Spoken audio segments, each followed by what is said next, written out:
안녕하세요. 대번째입니다. 저희는 박씨가 2명, MC가 1명이라서 대번째이요. 안녕하세요. 저는 박서울입니다. 저는 팀에서 팀장과 막내를 맡고 있어요. 후보는 1등입니다. 파이팅!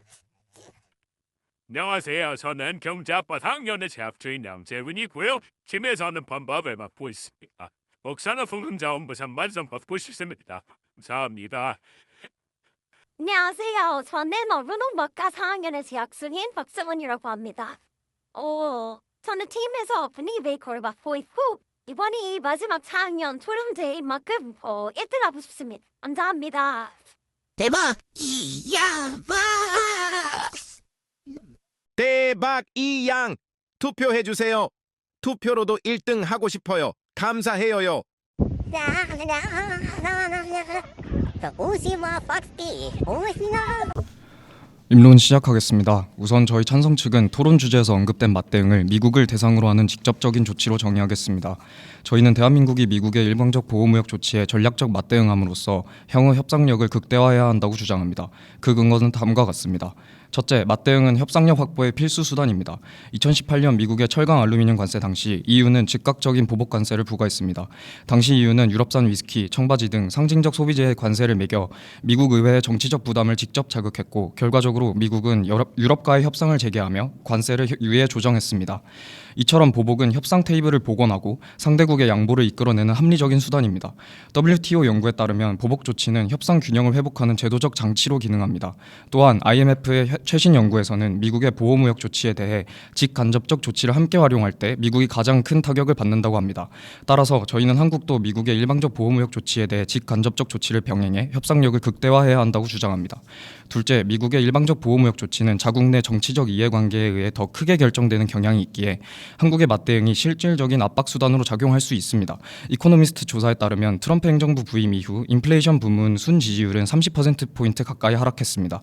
이는 미국 소비자들이 체감하고 있는 물가 부담이 악화되고 있음을 나타냅니다. 또한 미국은 이미 여러 국가로부터 무역 보복을 받고 있습니다. AP통신에 따르면 캐나다와 멕시코는 미국 25% 관세에 즉각 상한 관세를 부과했습니다.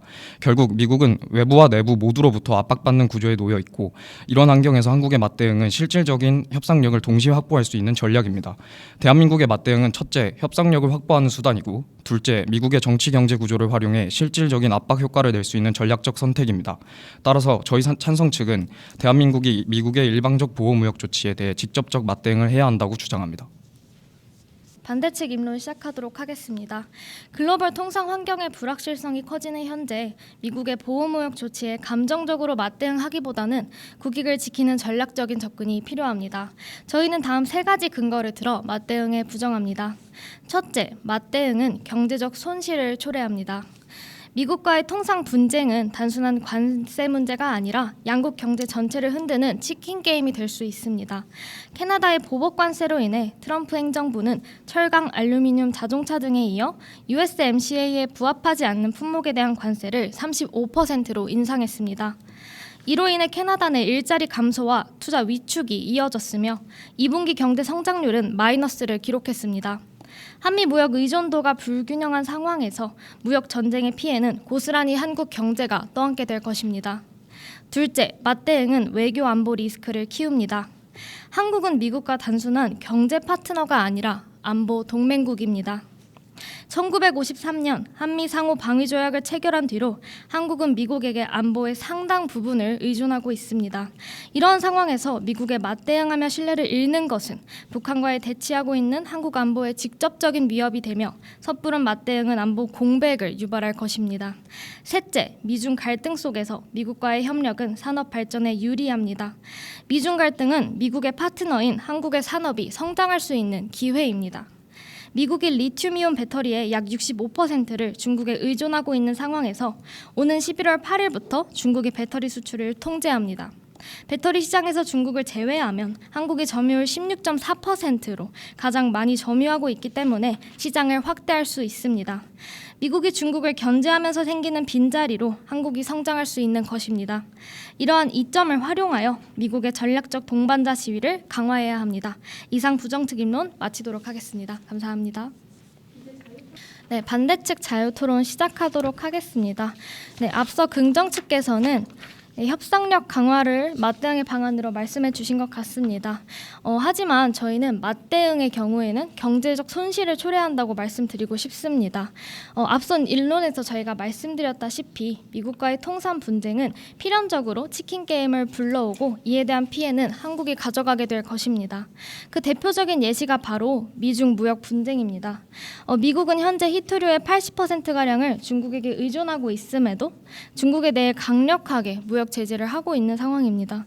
실제로 2025년 3월부터 미국은 중국산 제품에 최대 145%의 고율 관세를 부과했고 이에 맞서 중국도 미국산 제품에 125%의 고율 관세를 부과하며 히토류 수출을 전면 중단했습니다. 히토류는 반도체, 초전도체, 고성능 축전지, 디스플레이, 하이브리드 자동차, 전기 모터 등이 이용되는 첨단 산업의 필수적인 재료임에도 불구하고 미국이 호전적으로 중국에 대응을 하고 있는 것입니다. 하지만 한국은 중국처럼 미국을 견제할 수 있는 카드가 없고 그렇기 때문에 우리나라의 맞대응에 대한 보복은 필연적입니다. 첨언하여 질의드리겠습니다. 찬성 측께서는 먼저 앞선 일론에서 첫 번째로는 협상력 확보를 위해 맞대응을 해야 하고 두 번째로는 미국의 정치 경제적 입지가 안 좋기 때문에 우리의 맞대응이 더 효과적일 거라는 근거를 들어서 저희가 맞대응을 해야 된다고 주장을 해주셨지만 그에 대한 구체적인 방안을 말씀해 주시진 않은 것 같습니다. 따라서 이에 대한 구체적인 맞대응 방안을 설명해 주시기를 부탁드리겠습니다. 이상입니다. 네, 찬성 측 반론 시작하겠습니다. 찬성 측이 주장하는 보복은 전면적인 보복이 아니라 정밀하고 가역적이며 조건부 형태의 전략적 보복입니다.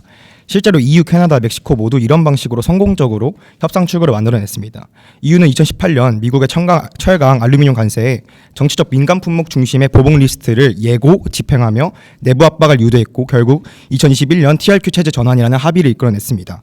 캐나다도 즉각적인 보복으로 대응했지만 필요시 철회 조정하며 협상을 지속했고 핵심 품목만 남긴 채 단기적으로 완화했습니다. 이처럼 각국의 사례는 보복이 반드시 위험한 것이 아니라 정밀하게 설계하면 오히려 협상력과 출구를 동시에 확보할 수 있다는 점을 보여줍니다. 따라서 저희 찬성 측은 한국도 전면적인 보복이 아니라 정밀하고 통제 가능한 보복 조치를 통해 리스크를 최소화하고 실질적 협상력을 확보해야 한다고 주장합니다. 네, 첨언하겠습니다. 반대 측에서는 또 한국과 중국의 사례를 비교하면서 한국은 중국만큼의 레버리지를 갖고 있지 않다. 그리고 미국은 중국을 대상으로 굉장히 강력한 보복 조치를 꺼냈다. 이렇게 말씀을 해주셨는데요. 저는 이 부분에 대해서 정치적 비용에 대한 계산이 좀 덜 들어간 것 같다는 점 지적드리고 싶습니다. 2024년 자료에 따르면은 미국인 68%는 한미 무역이 미국의 득이 된다고 말했습니다. 즉 미국인 10명 중 7명 정도는 한미 무역에 찬성적인 입장이라는 얘기죠. 반대로 2024년 기준 미국인 10%만이 미중 무역이 미국의 이득이라고 말했습니다. 즉 중국을 대상으로 미국이 더 강력한 보복 수단을 꺼낼 수 있는 것은 중국에 대한 국내 여론의 반대가 있고 중국을 대상으로 하는 공격을 굉장히 쉽게 정당화할 수 있다는 점을 지적드리고 싶습니다. 이상입니다. 네, 첨언하겠습니다. 현재 미국이 압박하고 있는 이런 상황에서 3,500달러 등 비합리적인 요구를 맞대응하지 않고 수용했을 때 나타날 결과 등에 대해서 반대 측에서는 어떻게 대응할 것인지 구체적으로 답변해 주시면 감사하겠습니다. 반론 마치겠습니다. 네, 먼저 맞대응에 대한 맞대응하지 않고 어떻게 대응할 수 있을 것인지에 대해서 질의를 주신 것 같습니다. 그 부분에 대해서 먼저 답변을 드리자면 우선 저희가 지난 7월 30일에 타결했던 협상 같은 경우 아직 서명이 진행되지 않은 상태입니다. 그렇기 때문에 여전히 관세와 대미 투자에 대한 협상 재조정이 가능한 부분을 말씀드리고요. 구체적으로 재조정 방안에 대해서 말씀드리면 먼저 한국은 기축통화국이 아니고 대미 투자를 약속받았던 EU나 일본에 비해서 GDP 대비 높은 수준의 투자를 요구받는 상황에서 한시적이고 제한적인 통화 스와프 그리고 대출 보증을 통한 투자 방식은 협상의 필요 조건이라는 점을 먼저 미국에 설득시켜야 할 것입니다. 또한 미국이 한국에 투자를 요청하는 것을 기회 삼아서 한국이 역으로 전략적 투자 방안을 설계해서 선 제시할 필요가 있습니다. 투자처, 투자 조건, 이익 배분 방식에 관해 큰 폭에서 긴밀히 협의한다면 현재 미국의 요구는 우리에게 새로운 기회가 될 수 있습니다. 네, 첨언해서 답변드리도록 하겠습니다. 저희도 미국과의 협상이 필요하다는 점은 인정합니다. 하지만 말씀해주신 그런 통제 방법이 과연 우리나라에서 효과가 있을지가 저희는 의문을 갖고 싶습니다. 우리나라는 다른 나라와 달리 미국을 압박할 수단이 크지 않습니다. 왜냐하면 미국의 수출 구조 자체가 우리나라에게 크게 의존하고 있지 않고 우리나라만 미국에게 수출을 의존하고 있기 때문인데요. 저는 이에 대해서 찬성 측에서는 어떠한 부분을 압박해서 미국의 그 동의를 이끌어낼 수 있을지 실질적인 자료와 예시를 통해서 설명해 주면 감사할 것 같습니다. 두 번째로 정치적 비용이 고려를 해야 된다라고 말씀해 주셨지만 사실 정치적 비용 같은 경우 트럼프는 이를 예측 불가능한 요소로 봐야 됩니다. 실제로 중국 같은 경우는 앞선 임론 사례에서 말씀드렸다시피 히토류로 인해서 가장 큰 피해를 입을 수 있는 국가임에도 불구하고 굉장히 호전적인 태도를 보면서 호전적인 태도를 보이고 있습니다. 이런 상황에서 우리나라의 국민들이 우호적이라는 입장만으로 어떻게 우리나라의 협상을 좋게 이끌어갈 수 있을지는 긍정 측에서 입증해 주셔야 될 것 같습니다. 네, 반대 측 반론 잘 들었습니다. 우선 대한민국의 협상의 레버리지가 중국에 비해서 부족하다는 점 저희도 인지하고 있습니다. 하지만 저희가 특정 품목 같은 경우에는 미국 상대로 충분히 레버리지로 활용할 수 있다고 생각합니다. 2차 전지와 반도체의 경우 대한민국 2023년 미국의 배터리 소재 수입 시장 점유율 1위는 대한민국이었습니다. 33.7%였는데요. 그리고 양극재 같은 GM, LG의 장기 공급 계약과 같이 묶여있는 계약 투자가 있습니다. 이런 부분을 활용해서 대한민국이 충분히 레버리지를 가질 수 있다는 것이 찬성 측 입장입니다. 첨언하겠습니다. 레버리지를 가질 수 있다는 입장에서 더 추가해서 이미 투자로 묶여있는 자금이 많다는 점을 들어주셨는데요. 거기에 첨언을 하자면 거기 그 투자에 대해서 이미 묶여있는 어떤 조지와 주와 같이 고용을 창출할 수 있는 여력이 이미 미국 유권자들에게 많이 전파가 되어 있는 상황이기 때문에 그걸 처리한다면 굉장히 큰 리스크가 있을 것으로 보고 있고요. 그리고 7월 이후로 아직도 합의가 나오지 않고 있기 때문에 현재 정부가 동원하고 있는 캐피털 콜 방식이나 뭐 다른 어떤 협상 레버리지를 확보하려는 수단은 지금 당장은 레버리지가 부족하다고 판단할 수 있습니다. 그 이유는 초단기적인 정책으로 긴급 금융 지원 정책이나 장기적인 정책으로 공급망 다변화를 도모할 수는 있으나 결국 그 사이에 있는 단기적, 중기적 레버리지를 확보할 수 있는 수단은 보복을 통한 레버리지 확보밖에 없다는 점 말씀드립니다. 네, 마지막으로 질문 하나 드리고 싶습니다. 그렇다면 반대 측에서 주장해 주신 그러한 일련의 대응 방안이 미국의 입장에서 어떻게 협상의 레버리지로 사용이 될 수 있을지 궁금합니다. 네, 먼저 하나씩 답변 드리겠습니다. 먼저 찬성 측께서는 구체적인 맞대응 방안으로 우리나라의 전략 반도체를 이용해서 수출 제한을 하자는 조치로 저희는 해석을 했는데요. 저희는 여전히 미국의 대한국 관세 정책의 방향성을 바꿀 정도로 강한 영향력을 행사하는 국내 산업은 사실상 부재하다고 주장합니다. 또한 시장 지배력을 가진 산업의 수출을 맞대응 수단으로 활용하여 제한한다면 우리의 전략 산업이 경쟁력을 잃고 통상 불확실성으로 타격을 입은 국내 산업의 이중고를 겪게 할 수 있습니다. 특히 전략 반도체 하면 대표적으로 거론되는 곳이 HBM인데요. HBM 같은 경우 시장 점유율이 SK, 삼성, 마이크론 순으로 한국이 세계에 우위를 점하고 있는 것은 사실이지만 수출 제한 품목으로 HBM 등 전략 반도체가 규제될 경우에 HBM의 주 고객사인 엔비디아가 마이크론의 반도체를 차선책으로 선택하게 되면서 한국 기업의 시장 입지가 빠르게 줄 것으로 예상됩니다. 이에 대해서 반박해 주시기 바라겠습니다. 첨언하겠습니다. 저는 이어서 불확실성이 우리 경제에 가져오는 피해에 대해서 말씀을 드리고 싶습니다. 불확실성은 우리 그 자체만으로도 우리 경제에 큰 피해를 가져올 수 있는데요. 미국의 무역 정책 불확실성 지수는 트럼프 2기 출범 이후 사상 최고치를 기록하며 급증했습니다. 이 불확실성의 증가는 관세 인상과는 별개로 한국의 실질 GDP를 단기적으로 유의하게 하락시키는 것으로 나타났습니다. 실제로 트럼프 1기 당시 미중 무역 분쟁 기간 동안 무역 정책 불확실성은 우리나라 GDP에 연평균 약 6조 원의 손실을 입혔고 최근과 같이 높은 불확실성이 지속될 경우 향후 1년 동안 GDP가 최대 13조 원까지 하락할 것으로 나타났습니다. 결국 미국을 자극해서 불확실성이 커지는 상황은 지금 트럼프의 보복뿐만 아니라 그 자체로 경제적 손실을 초래한다는 것입니다. 따라서 지금 우리가 해야 할 것은 경제 불확실성을 최소화해 피해를 최소화하는 것입니다. 네, 반대측 반론 잘 들었습니다. 찬성 측에서 주장하고 싶은 보복은 그렇게 미국을 자극하는 것이 아닌 일종의 협상 출구를 마련해 놓고 하는 보복이라는 점 다시 한번 말씀드리고 싶고요. 그리고 앞서 말씀드렸듯이 한국과 중국의 차이가 존재하지만 저희는 또 다른 관점에서 한 가지를 언급하고 싶습니다. 바로 한국과 미국의 안보 동맹이라는 점입니다. 지금 북중러 연합이 심화되고 있는 상황에서 대한민국의 지정학적 가치가 더욱 돋보이는 상황입니다. 중국과 북한을 효과적으로 견제하기 위해서는 주한미군을 활용하는 것이 굉장히 중요하다고 미국 내에서도 생각을 하고 있고요. 실제로 미국인 69%는 한미 동맹이 미국 안보에 도움이 된다고 생각을 합니다. 즉 미국 입장에서도 한국이라는 안보 동맹은 그 안보 동맹의 가치를 훼손하면서까지 압박해야 된다고 생각하지는 않을 것이라고 저희는 주장하고 싶고요. 그리고 또 하나는 저희의 대응이 감정적인 보복이라고 말씀을 해주셨는데 미국 내에 있는 정치적 압박이 굉장히 심한 상황입니다. 앞서 입론에서도 말씀드렸듯이 미국은 인플레이션 부문 순 지지율이 30%포인트 가까이 하락을 했습니다. 트럼프 부임 이후.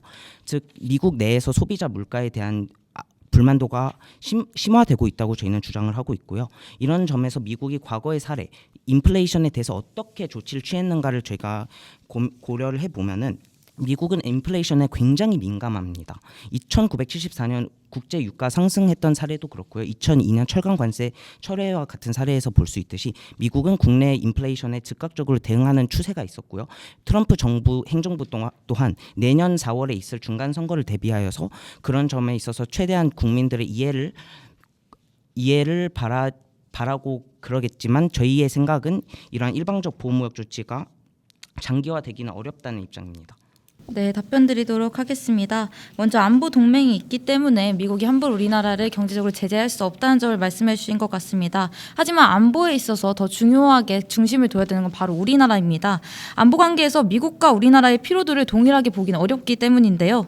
미국 같은 경우에는 우리나라 이외에도 일본, 태평양 기지 등의 차선책이 있지만 해구산을 사용해야 되는 한국에게 미국이 아닌 차선책은 존재하지 않습니다.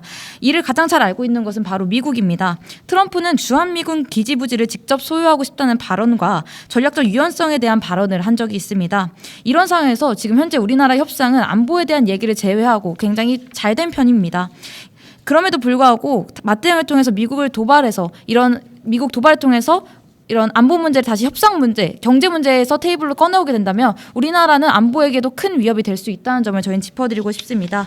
그 다음으로 계속해서 감정적 보복이 아니고 이제 정치적 압박을 계산한 수위다라는 점을 말씀해 주시고 계시지만 이건 실질적인 자료로 보기에는 살짝 애매한 부분이 있는 것 같습니다. 바로 트럼프의 그 불확실성에 대해서는 고려하고 있지 못하는 것인데요. 저희는 앞선 중국의 의존도를 통해서 중국의 의존도가 높은 미국임에도 불구하고 이를 고려하지 않고 강하게 대응하고 있다는 점을 말씀드렸습니다. 미국이 우리나라가 그 미국에게 수출 의존도가 높은 것을 알면서도 이에 대해서 강하게 보복하지 않을 것이라는 확증을 해주시지 못하실 것 같습니다. 첨언하여 앞선 질의에 답변드리도록 하겠습니다. 찬성 측에서는 맞대응하지 않고 어떻게 미국에 대응할 것인지에 대해서 다시 물어보셨는데요. 저희 같은 경우 이제 관세 협상과 대미 투자 협상을 재조정해야 된다는 말씀을 드렸고 이에 더해서 수출 다변화를 통한 리스크 분산을 함께 이루어야 된다고 주장하는 바입니다. 우리 정부가 이미 얼마 전에 CPTPP 가입을 검토하겠다고 밝힌 것처럼 장기적인 관점에서 높은 미국 의존도를 개선하고 통상 리스크를 분산시키기 위해서는 수출 다변화를 적극적으로 꾀할 필요가 있습니다. 특히 최근 수출 성장률이 최소 10%를 상회하는 중앙아시아와 동유럽 등 새로운 신시장을 적극 모색한다면 통상 갈등이 심화하는 상황 속에서 안정적인 무역 환경을 조성할 수 있을 것입니다. 네, 반대측 반론 잘 들었습니다. 반대측이 제시한 수출 다변화와 국내 산업 수출 다변화 정책의 방향성은 좋지만 실질적 위기 극복 수단으로는 한계가 있습니다. 한국무역협회 자료에 따르면 2024년 기준 우리나라의 수출 품목 및 시장 집중도는 각각 520과 918에 해당했고 이는 프랑스와 일본의 892, 549의 수치와는 비교했을 때 가장 높은 수준을 보였으며 KDI 자료에서도 지난 20여 년간 11차례 다변화 정책이 시행됐지만 그 효과가 미미했습니다. 이는 단순한 구조 개선이나 다변화 정책만으로는 수출 의존도를 의존 구조를 바꾸기 어렵다는 점을 보여줍니다. 따라서 저희 찬성 측은 간접적인 산업 지원만으로는 충분하지 않으며 직접적인 대응을 병행해야 된다고 봅니다. 실제로 캐나다와 인도, EU 등은 미국의 보호무역 조치에 즉각적인 보복 관세와 WTO 제소를 함께 추진하며 협상력을 확보했습니다. 이런 사례는 간접적 정책과 직접적 조치가 병행될 때만 실질적인 협상 효과를 얻을 수 있다는 점을 보여줍니다. 추가로 현재 미국이 압박하고 있는 3,500억 달러 등 비합리적 요구를 맞대응하지 않고 수용했을 때 나타날 국내 산업 공동화와 외환 위기 우려 등의 결과에 대해서는 어떻게 대응할 것인지 궁금합니다. 3,500억 달러는 한국 GDP 2024년 한국 GDP 기준 19%, 2025년 예산의 72%에 해당하는 금액입니다. 이에 대해서 구체적인 대응을 제시해 주셔야 할 것 같습니다. 잠시만, 아직 안 끝났습니다. 예, 죄송합니다. 네, 첨언하겠습니다. 반대 측께서도 협상 재조정 과정을 계속 거쳐야 된다라고 말씀해 주셨는데요. 저희가 주장하는 바는 그겁니다. 그런 간접적인 조치만으로는 미국의 이런 3,500달러의 요구를 그 협상 레버리지 없이는, 이런 직접적인 보복 조치 없이는 협상 레버리지를 확보할 수 없다는 것이 저희 주장이라는 점 다시 한번 강조드리고 싶습니다. 그래서 저희는 내부 회복력 위한 틀과 협상 테이블을 움직이는 대외 지렛대를 동시에 확보해야 한다 생각합니다. 찬성 측의 질문에 대한 답변 전에 저희는 이 앞선 논거들이 충분히 논의가 된 것 같아서 논제를 한번 환기하고 가고 싶습니다. 저희는 앞선 저희 논거 3번인 미국의 협력적 태도를 유지하는 것은 산업 발전에 도움이 된다는 것에 입증을 드리고 싶은데요. 미국이 타 국가를 견제할 때 우리나라 산업은 그 틈새로 큰 성장을 한 사례가 있습니다. 1980년 미국이 일본의 반도체 산업을 경쟁하기 위해 미일 반도체 협정을 체결했을 때 그 빈자리를 한국이 빠르게 채우면서 반도체 강국으로 성장했습니다. 미국의 무역 갈등이 한국에게는 성장의 기회로 작용한 것입니다. 지금 미국은 중국의 경제 성장을 막기 위해 무역 전쟁을 불사지르고 있습니다. 그 가운데에서 입론에서 말씀드린 배터리 산업 등과 같이 틈새 시장을 노려 한국은 반사이익을 통한 산업 발전을 노릴 수 있습니다. 네, 대강즉절 너무 강하면 부러진다는 말이 있습니다. 찬성 측께서 미국과의 협상을 해야 된다는 점을 계속해서 강조하고 계시는데 저희는 강한 맞대응은 오히려 미국과의 관계 단절만을 불러일으킬 수 있다는 것을 다시 한번 강조드리고 싶습니다. 그래서 저희가 생각하는 최선책입니다. 최선책은 미국과의 우호적인 관계를 통해서 방금 입증드린 사례처럼 그 반사이익을 통해 다른 수출 시장을 확대하고 그 과정에서 수출 다변화를 동시에 이루는 과정이 가장 현실적이고 실효적인 방안이라는 것을 짚어드리고 싶습니다. 네, 첨언하여서 반박드리겠습니다. 찬성 측에서는 성공적인 맞대응의 사례로 계속해서 EU를 들어주고 계시지만 EU 같은 경우에는 미국에서 관세를 부과하기로 결정했을 때 즉각 보복을 결정하면서도 각국의 이해관계가 달랐기 때문에 준비했던 보복 패키지를 제대로 실현하지 못했습니다. 어떻게 이런 사례가 보복이 성공적인 사례일 수 있는지 설명해 주시길 부탁드리겠고요. 그리고 다시 한번 수출 다변화가 저희는 훌륭한 대응 수단이 될 것이라는 말씀을 드리겠습니다. 이상입니다. 네, 반대측 반론에 답변 드리겠습니다. 우선 EU의 사례를 말씀해 주시면서 어째서 EU가 보복의 성공적인 사례인지 저희한테 질문을 주셨는데요. 저희가 중요하게 보는 지점은 바로 무역 분쟁의 최종 상태입니다. 즉 EU가 보복을 준비했다라는 사실 공표만으로도 미국을 상대로 일종의 협상 지렛대를 마련했다고 저희는 주장을 하고 싶고요. 실제로 미국의 경제 안보 싱크탱크 CSIS에서는 7월 대한민국의 한국 미국의 협상에 대해서 한국이 어떠한 보복 조치도 보복을 활용하겠다는 의사를 보이지 않음으로써 협상의 레버리지를 완전히 포기했다, 이런 식으로 평가한 바 있습니다. 그렇기 때문에 저희는 보복을 직접적으로 하는 것보다도 보복을 할 수 있다. 그리고 보복을 발효를 유예하고 특정 기간 동안 협상의 출구를 만들어 놓고 그들을 협상 테이블로 끌고 나온 것이 중요하다고 말씀드리고 싶고요. 그리고 미국 같은 경우에는 동맹국에 대해서는 그러니까 완화와 철회를 부과와 철회를 반복적으로 하는 경향이 있습니다. 캐나다의 경우에도 2019년 상호 철회, 2020년 일시 재부과를 했었는데요. 이러한 과정 속에서 저희는 단기적인 비용을 대한민국이 어느 정도 해소할 수 있다, 이렇게 말씀을 드리고 싶습니다. 지금의 갈등을 계속 지속적으로 이어갈 경우 대한민국 산업이 이러한 것에 대한 충격을 충격을 완화하기 힘든 구조에 저희는 있다고 생각을 하고요. 그리고 보복만이 유일하게 단기적인 레버리지를 확보할 수 있는 수단이다라고 말씀드리고 싶습니다. 앞서 계속 재조정이 필요하다고 말씀을 해주셨는데 저희가 어떤 부분에서 어떻게 협상 레버리지를 갖고 있는지가 궁금하고요. 반대 측 입장에서 이런 부분을 잘 설명해 주셨으면 감사하겠습니다. 대박이한 팀 마무리 발언 시작하겠습니다. 이번 토론의 핵심 포인트는 다음의 3가지와 같았습니다. 맞대응에 대해 실제적 효과를 얻을 수 있는가, 맞대응으로 인한 부가적인 피해가 발생하진 않는가, 국익을 위한 최선의 방법은 무엇인가 였습니다. 저희 대박이양 팀은 맞대응이 가져올 수 있는 막대한 피해에 대해 캐나다, 중국 등의 사례를 들어 필연적으로 맞대응이 들어올 수밖에 없다는 것을 사례를 통해 증명드렸습니다. 또한 미국과의 치킨 게임에서 한국이 우위를 점할 수 없다는 점도 저희는 강조드렸습니다. 미국의 최우방국으로 많은 혜택을 받고 있는 상황에서 미국에게 맞대응할 경우 단순히 경제적인 차원을 넘어 안보 문제까지 위태로워질 수 있다는 점을 입증드렸으나 이거에 대해선 추가적인 반박을 듣지 못해 아쉬움이 남습니다.